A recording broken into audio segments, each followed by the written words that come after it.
All right. Welcome back, everyone. Craig here. No Jonah. I'm going to hopefully make this brief. Um, so, no episode this week. Sorry about that. I'm going to try and mute it in between coughs. No Jonah this week. We were scheduled to record this morning, and I started having fevers again yesterday, and I didn't want to expose Jonah to anything. So we scrapped today, and I'm going to hopefully meet before Sunday and have an episode. We actually have a lot of material we like to cover, which has been hard. One of the hardest things about this is I want to talk about.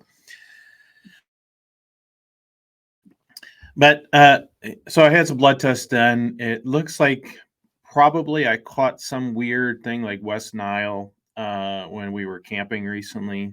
That seems to be the likely explanation. So they ran a bunch of strange blood tests that they had sitting around. They were kind of excited to use. So we'll see what that is. So appreciate your thoughts and prayers on that.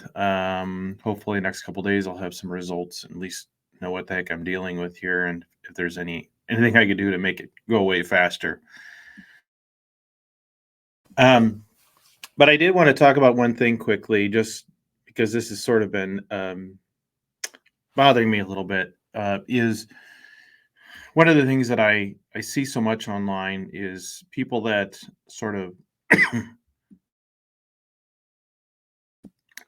defend NFP in terms of, well, the abstinence isn't a problem because then you make up for it in the infertile times, which sounds really good in theory until you get West Nile or whatever that guy have.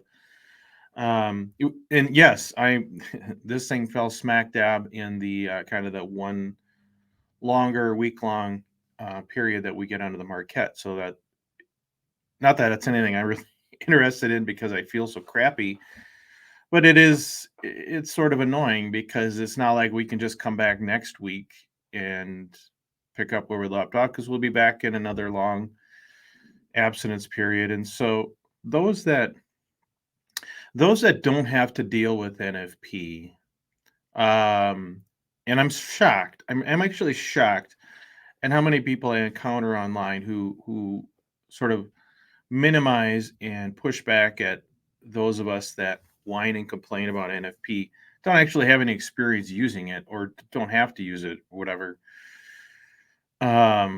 It's a it really messes with your intimate life with your spouse in a very moral way.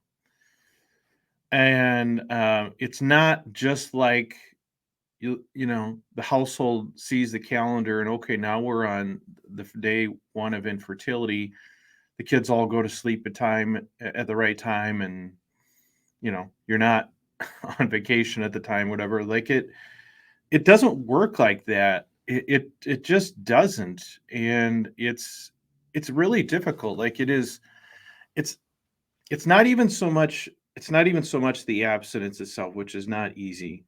It's just the lack of really any kind of control over how and when it can happen. And I don't think people understand, if you don't have to use NFP, I don't think you understand just kind of the behind the scenes mental toll that puts on marriages. I think especially for guys, because I think we tend to be more anxious about this than women.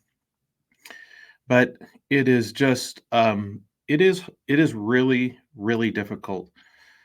And when I hear people say, well, just suck it up, you still got 10 days out of the month or whatever. Well, yeah, maybe you do and maybe you don't.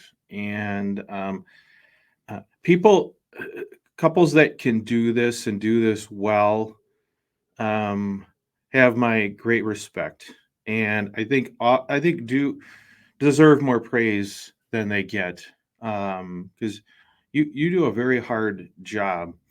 And for those couples out there that are using NFP and doing their best to follow it, but find at times you just slip in one area or another, don't beat yourself up so much, because what you're trying to do most people aren't doing, most Catholics aren't doing, most traditional Catholics aren't doing. Like a lot of the people that are lecturing you about what you should and shouldn't be doing don't actually know what it's like to be you. They don't. And I think that's wrong because unless you've walked in someone's shoes, um, have a little empathy. Just have a little empathy. That's all you got to do. Yes, recite the church rules, but just have some empathy, basic empathy, because people are just trying to do their best under difficult circumstances. So anyway, wow, I guess I can rant without coughing. So I wanted to just get that out there because it's been really bothering me. I've been kind of getting into some heated Twitter exchange about this kind of stuff, and I get attacked because seems like I spend a lot of time complaining, and I probably do, but it's just because so many people just endure this stuff quietly because they know what it's like to go out and put your head out there because you'll just get attacked. So I'll continue to put my stupid head out there. I'll continue to talk about it here, but I just want people to know that I support you, praying for you, and just trying to do your best. That's all you can do. So appreciate everyone who's been following the channel, supporting us. If you're not already on our newsletter list, please do that. Please get on the list. Um, Hopefully we'll have a regular episode by Sunday, but I don't know. This bug is strange. So anyway, appreciate everyone for listening. I do appreciate your thoughts and prayers, and I hope to see you next time.